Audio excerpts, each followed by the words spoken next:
मुझे एक क्रिमिनल बता रहा है कि हमने ये मर्डर करवाया, तो उसके बाद it is my responsibility to tell the cops also and to tell the people also. आज हमें 10 केसेस में जांच एजेंसियां हमें फोन पे इंफॉर्मेशन पूछती हैं कि आपको फलां गैंगस्टर का फोन आया था, आपको इस गैंगस्टर का फोन आया था। तो डर भी लगता है बेसिकली गैंगस्टर के साथ आप डायरेक्टली कॉल्स पे बात हो नहीं, कोई डर तो ठीक है अपनी कभी जगह। थ्रेट देखो, भी आता है, थ्रेट भी आता है। और डायरेक्टली तो थ्रेट वैसे नहीं कभी आया, लेकिन हाँ कई बार वेल्ड तरीके से कुछ चीजें होती हैं जो गैंगस्टर्स जैसे ऑब्जेक्ट करते हैं, तो आपको उसको समझ लेना चाहिए कि अगर ऑब्जेक्शन हो रहा है तो किसी चीज को सीधे तरीके से ना सही तो टेढ़े तरीके से इशारा हो रहा है कि आप उसको करेक्ट कीजिए या जो भी है, तो आते हैं, ऐसे फीलर्स आते रहते हैं। सो एथिकल वे ऑफ जर्नलिज्म आप अपनाते हैं ड्यूरिंग गैंगस्टर कॉल, जैसे आपने बोला कि पहली बार मैंने रिकॉर्ड नहीं की, दूसरी बार परमिशन लेके रिकॉर्ड किया।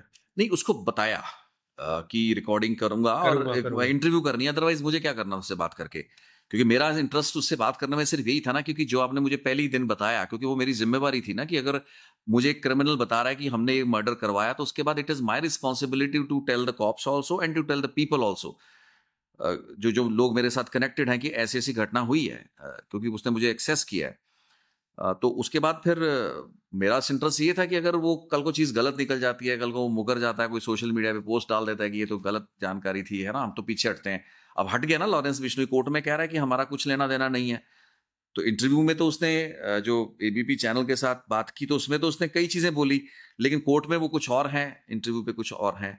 तो इस तरीके से ही हो सकता था, तो इसलिए मेरे लिए थोड़ा सा मेरे माइंड पे ये चीज़ थी कि ये रिकॉर्डिंग मैं करूं।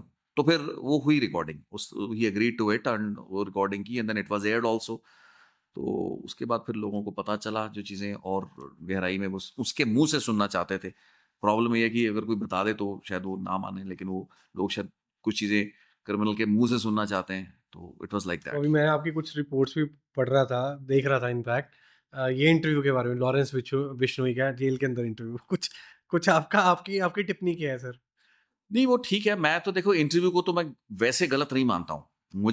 मैं हमेशा ये चीज़ मानता हूँ कि एक क्रिमिनल इंटरव्यू दे रहा है और एक जर्नलिस्ट इंटरव्यू ले रहा है, और वो लोग इंटरव्यू को प्रसारित कर रहे हैं। तो बेसिकली तो वो दुनिया को दिखा रहे हैं, वो कुछ छुपा तो नहीं रहे ना। प्रॉब्लम तब आती है जब चीज़ों को छुपाया जाए। लेकिन जो चीज़ दिखाई जा रही है, मुझे उस इंटरव्यू से as such being a journalist, मैं अगर अगर वो मौका मुझे मिलेगा, तो मैं भी करूँगा। हाँ, वो जेल से इंटरव्यू कंडक्ट किया गया या किसी थाने से कंडक्ट किया गया, वन थिंग, और वो इंटरव्यू किस तारीख को मैंने रिकॉर्ड किया। मुझे आज अगर कोई जेल से क्रिमिनल कॉल करेगा और कहेगा कि मैं इंटरव्यू देना चाहता हूं, तो मैं उसको रिकॉर्ड करूंगा, और हो सका तो मैं दिखाऊंगा भी, क्योंकि ये तो उनके अपने सिस्टम को एक्सपोज करने वाली बात है। लेकिन मुद्दा है कि अगर मुझे लॉ एनफोर्समेंट एजेंसी ये पूछती है कि यह इंटरव्यू आपने किस दिन और किस तारीख को रिकॉर्ड किया, और मैं अगर ये उनको जानकारी नहीं दे रहा हूं, तो फिर then I am at fault. It means कि मैं उनके साथ उस चीज को छुपा रहा हूं। So problem as such interview से नहीं है, उस इंटरव्यू से तो उल्टा एक एविडेंस क्रिएट हो रहा है, एक चीज दुनिया के सामने तस्वीर आ रही है। वो एक अलग बात है कि उन जर्नलिस्ट ने क्या सवाल लॉरेंस से पूछे, जो सवाल पूछने चाहिए थे वो पूछने नहीं पूछे, वो एक अलग मैटर ऑफ डिस्कशन हो सकता है। लेकिन वो लोग छुपाने के लिए तो कुछ भी नहीं कर रहे थे। हाँ, उसके बाद 1-1.5 साल पंजाब पुलिस ने या हमारी जो अथॉरिटीज ने ये चीज छुपाने की कोशिश की कि वो इंटरव्यू कहाँ पे हुई थी, उसकी फेयर इन्वेस्टिगेशन नहीं हुई। और यही क्रिटिकल पॉइंट है, यहाँ पे वो फिर इंटरव्यू गलत बनती है, कि अगर आपने एक प्लान करके, एक साजिश करके एक इंटरव्यू को जेल से कंडक्ट करवाया, और उसके बाद ना तो जर्नलिस्ट बता रहा है, जो कि उसकी उसकी जिम्मेवारी है। आज हमें 10 केसेस में जांच एजेंसियां हमें फोन पे इंफॉर्मेशन पूछती हैं कि आपको फलां गैंगस्टर का फोन आया था, आपको इस गैंगस्टर का फोन आया था, आप हमारे पास आइए, थाने में तफ्तीश ज्वाइन कीजिए। तो जाना पड़ता है आपको? हाँ, जाना पड़ता है। क्यों नहीं जाएंगे आप मना कर सकते हैं कि आपके पास चॉइस है? आपको जाना पड़ेगा, तो you will have to go. नहीं तो आप you are party to it. अब एफआईआर दर्ज हुई ना, हाई कोर्ट ने 2 एफआईआर उस केस में दर्ज की है। इंटरव्यू लेना ना देना तो उसका एक मौलिक अधिकार मैं कहूंगा, लेकिन पॉइंट है कि उसके बाद इंफॉर्मेशन को विद होल्ड करना, जांच में सहयोग ना करना, वो बड़े इश्यूज रहते हैं। So I think there is a very thin line of difference that you have to understand.